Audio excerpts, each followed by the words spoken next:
Alright, so this is an in-game demonstration of the TitanOne Antideadzone script. This has been updated since the previous video. There's been updates to help remove the excess diagonal movements, so this allows you to use a dead zone of 0. There is still a bit of jank though. Some of it will average out below the game's dead zone despite using the desired anti-dead zone, so that's most obvious in Minecraft, which I'm going to show here. So the way I have this set up, well actually first, Minecraft's dead zone is about 39%, so as you can see, if I move to 39, nothing happens. If I move to 40, you see it starts moving. And since it's circular, the diagonal is about 29, and you'll see if I can actually get to it. Let's see. You can see there's the input and the output's about a value beneath the input, and that's because while in this default layout I don't have any value set, based on the calculations it still changes the output a little bit. So that's just how that is. But to activate the anti-dead zone settings, which I have right below, dead zone at 0, anti-dead zone at 40, I just hold the left trigger and those activate. So as you can see, if I move at 0% dead zone to 1, I'm outputting at 40, and then of course straight up. Well, you'll see at the diagonal, this is just slightly below the dead zone, so you have to move a little further. But you can see that there isn't this large overcorrection like you saw on the graph before. However, other values will still average out, some beneath the dead zone, so if I make tiny little circles like this, you can see that it'll sometimes snag, and that's because some of the values are dropping beneath the dead zone and stopping creating this. But as you can see, as I make larger circles, this doesn't happen anymore. This is most noticeable in Minecraft, but it does occur in other games, but it's extremely minor. I will show a few more examples of that, but you can see how it's a little jittery at the smallest movements possible. You can see I'm moving kind of within like 5% of the stick travel. But again, normal input, I can make pretty large circles. It's difficult to see with just numbers, but I'm making circular motions. And then if I press the trigger again, you can see what those would translate. So this would be functionally a 0% dead zone in Minecraft. Alright, so this is looking at Immortal Redneck. So I've changed the settings a bit. I now use the script with the left bumper. And this game uses a dead zone of 20. So you can see if I move to 20, nothing happens. And when I move to 21, it starts moving. And then of course diagonally, it happens about 15.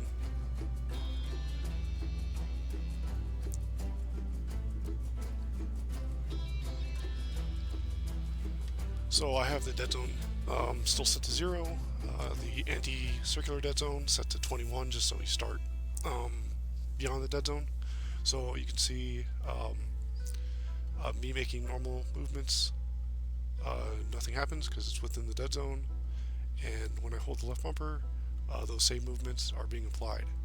If I make the same tiny movements I made in the Minecraft video, you can see that the jitter is pretty much non-existent. I don't know if this is from the specific anti-dead zone, the dead zone size the game uses, or the curve, but you can see that it's considerably smoother. You can see that at very small movements there is the tiniest bit of jitter, but it's nothing really noticeable at all during gameplay. So yeah, you can see this is quite a bit smoother. And now back to normal input with the script. See the very tiny values we'll see movement. So if I try to make move one, or let's see, it's a little difficult. Move left, and just move 1% diagonally. You can see that movement starts immediately.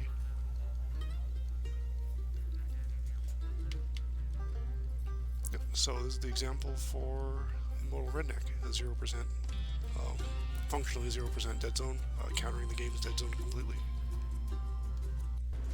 Alright, so this is an example for ReCore. ReCore uses a about 25% circular dead zone. So as you can see, you have to move to 26 before you start seeing movement occur. And so I'm still using a 0% dead zone and a 26 anti-circular dead zone to jump over the dead zone. And this triggers when I aim down sights. This has the same dead zone as the normal camera. So for normal movements, I can make movements like this and not see anything happen. And when I hold down the left trigger, you can see that very small movements now move the cursor. I'll try to make the smallest movements I can. So you can see now if I move one, it moves to 26. If I move diagonally to 1, 1, you can see it's very slowly moving diagonally. And to make very small circles, you can see that it's reasonably smooth. So it's much closer to Immortal Redneck compared to Minecraft.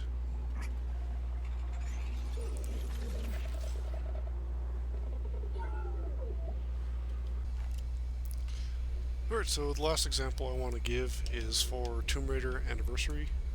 The aiming cursor uses about a 32% circular dead zone, so you can see normal input to move to 33 before you start seeing cursor movement apply. So I'm still using 0% dead zone and a 33% anti-circular dead zone to demonstrate this. And when I press the left trigger in, you can see that now very small movements. Let's try to do 1% goes to 33%, and the diagonal goes to 23% or 23, which is right past the diagonal part of the dead zone. So you can see very small circles still look pretty smooth. So it's a little interesting that Minecraft looks so jittery in comparison. It could be the dead zone size. The sensitivity is much lower, so it could be that. It could be the acceleration curve. But yeah, Minecraft is the only really jank one of the bunch. Again, normal movements. See that I'm making circular movements, and with the script active, this is how those movements look. Very small movements again. Alright, so for the last section of this video, I just want to demonstrate this with this actual stick overlay. It's a little difficult to tell what I'm doing with the stick just by looking at the numbers. What I have replicated here is Minecraft settings. So this is Minecraft's dead zone, and I have the 0 dead zone and 40 anti-dead zone I used in the Minecraft example. So as you can see, when I held the left trigger, moving to -1, 0 gets you 40, and then 0, -1 gets you 40 that way. And your first diagonal at this small movement is -1, 1, and this outputs to 28, 28. Of course, as you get further, you have more diagonals available to you, but you can see it's jittering a little bit, and this is probably partly why you saw some of the jank with Minecraft's dead zone, because some of this jitter can bleed beneath the dead zone and kind of stop and start. So that's probably why that was happening.